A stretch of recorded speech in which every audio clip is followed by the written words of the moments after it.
A good Erev Shabbos.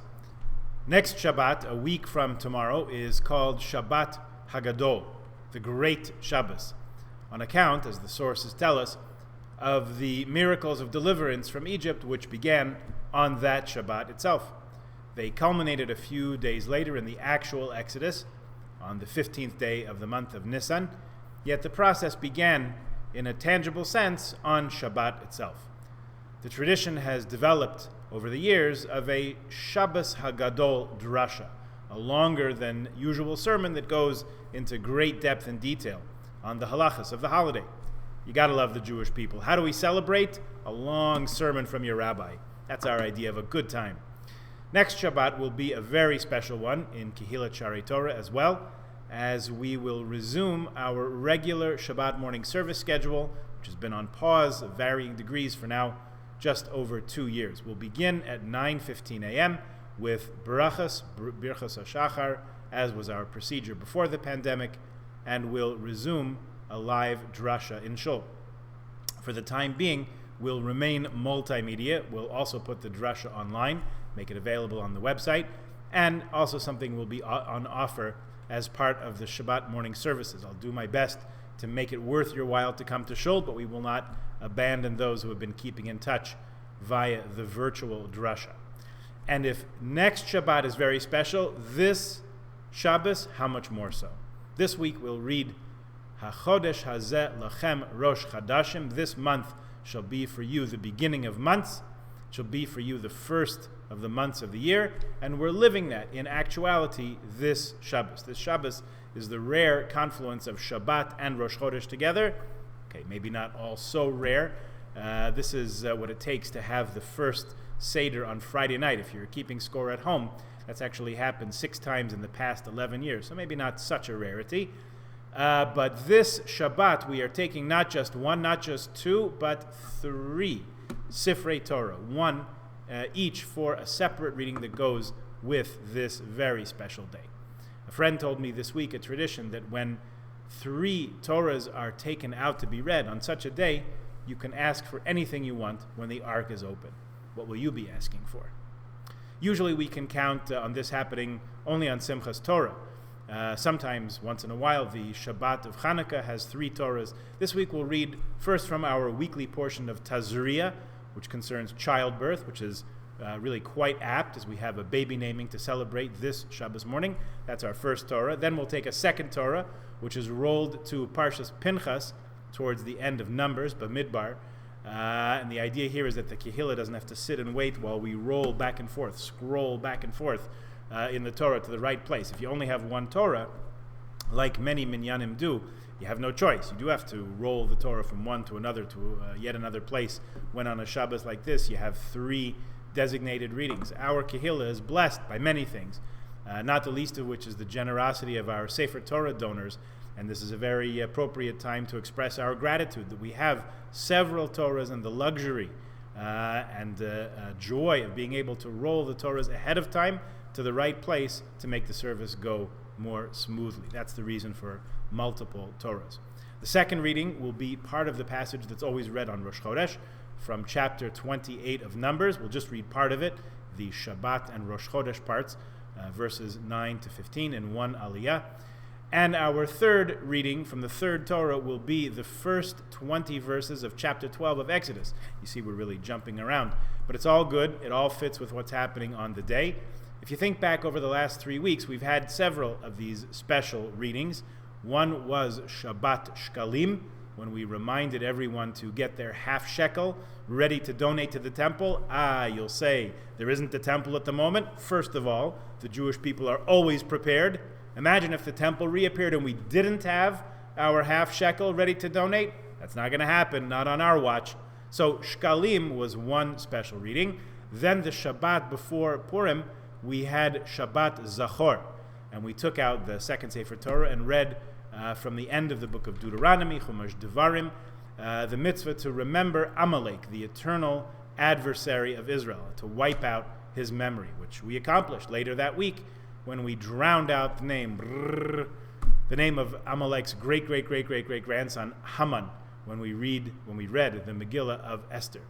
Then a week later, we had Shabbat Para to remind us to purify ourselves in anticipation of Pesach, to be able to bring the korban in a state of purity as it should be. Then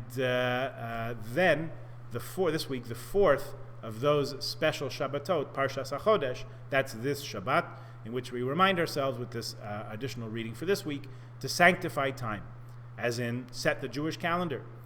We remind ourselves to take the Paschal offering, the korban Pesach, shechted on the afternoon of the 14th of Nisan, that's Erev Pesach.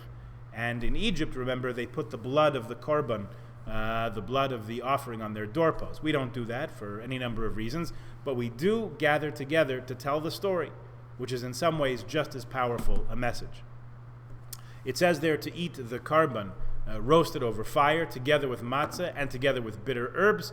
We're supposed to eat it with our sandals on our feet, with our staffs in hand, ready to go out of Egypt, just as some communities actually do to this very day. Why? Because that night, the Torah tells us, God struck the firstborn of every house in Egypt except for the Jews. The force of destruction passed over the Jewish homes. I think you see where this is going. And we'll read on Shabbat the continuation of that story, which says this day will be a day of remembrance for us, and we will celebrate it as a holiday, a festival for Hashem for all generations, as an eternal holiday. For 7 days we'll eat matzah, remove all leaven from our homes, we'll safeguard the matzahs, ushmartem es hamatzahs, it says, that's product placement for shmura matzah, and for that 7 days, no chametz, no leavened products should be found in our homes. So the portion we'll read from that third Sefer Torah, this Shabbos, uses these exact words to tell us that celebrating Pesach is for all times, not just a one-time event for that moment in history when we actually went out of Egypt physically. The words it uses are these in verse 14, V'haya hayom hazeh lazikaron, this day will be for you a remembrance, V'chagoisem oisai chag laHashem, you will celebrate it as a holiday to God, L'doroseichem, for your generations. Chukat olam techaguhu. You'll celebrate it as an eternal statute. Or HaChaim asks why the verse specifies not only L'doroseichem, for your generations, as it usually does, but it adds here also Chukat olam, Chukas olam, an eternal statute. Why both? What might this be trying to convey to us? As part of the Seder night in the Haggadah, we quote a conversation from the Gemara in Brachas, which a number of us completed our learning of in recent months. The sages there debate the implications of the passage in order that you remember the day you came out of Egypt all the days of your life.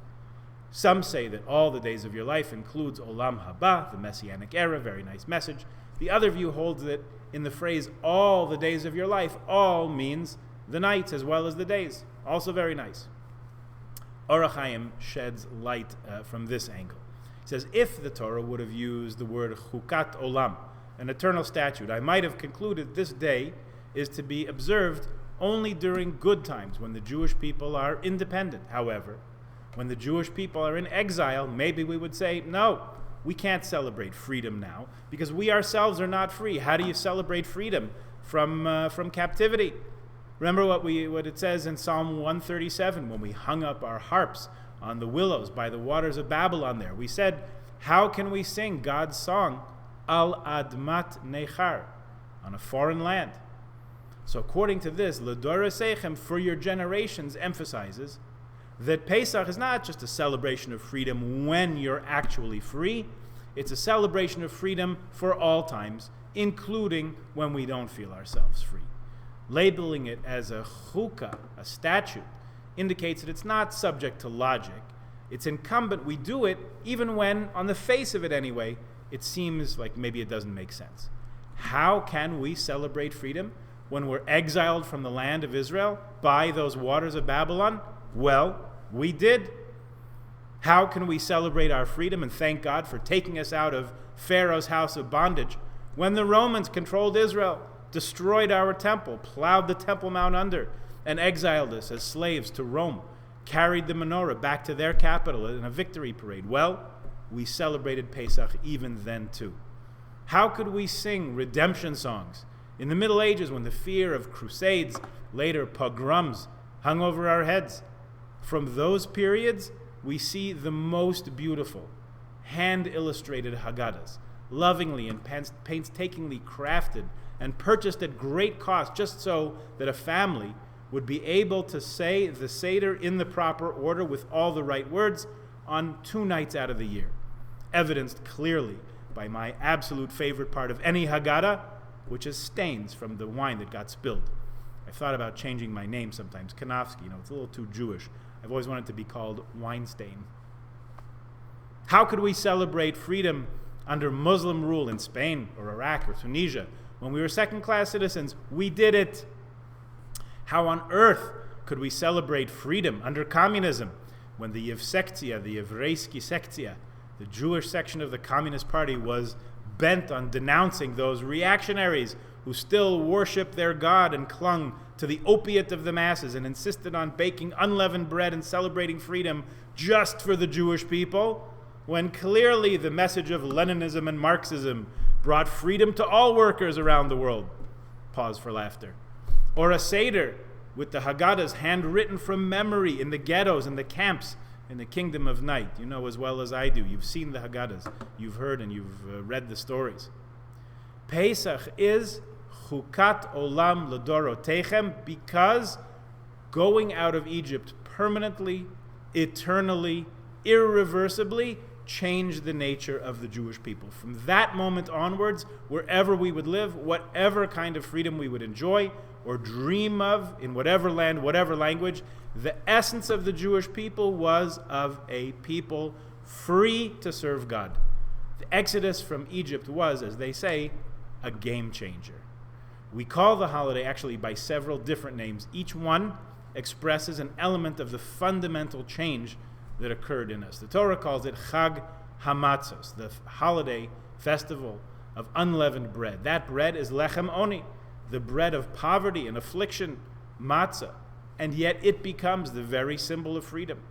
In our prayers, the davening of the first and last days of Yom Tov, we're going to call the holiday Zman Cherusenu, or Zman Cherutenu if you like, the holiday of our freedom.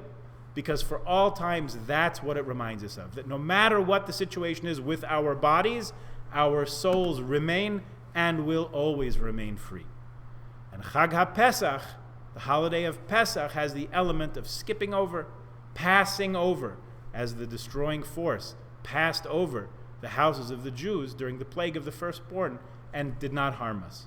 That leaping and jumping is a radical and discontinuous way of getting from point A to point B, not by walking or taking a cab, but by leaping over whatever's in our way.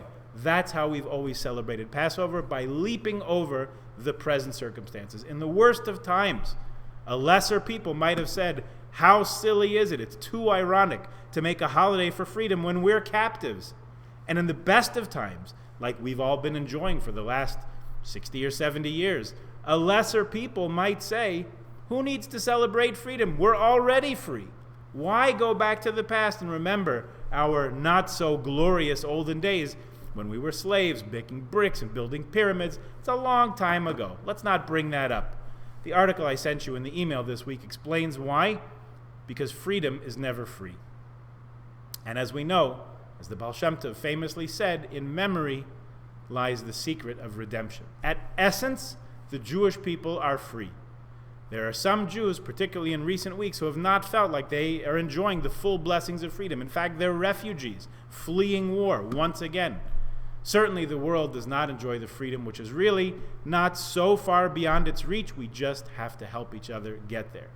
By bringing the message of freedom first to ourselves and by extension to the world, we look forward to the fulfillment of the words of the prophet Micah the prophet, who says, Ki yemei tzeischa me'eretz Mitzrayim erenu neflois. Like in the days of your going out of Egypt, I will show you wonders, says God. We are ready. We have our sandals on our feet. We have our staffs in hand.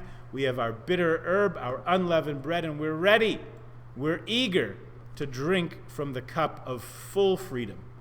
May we see it speedily in our days. Good Shabbos, Chodesh Tov, Chag Sameach.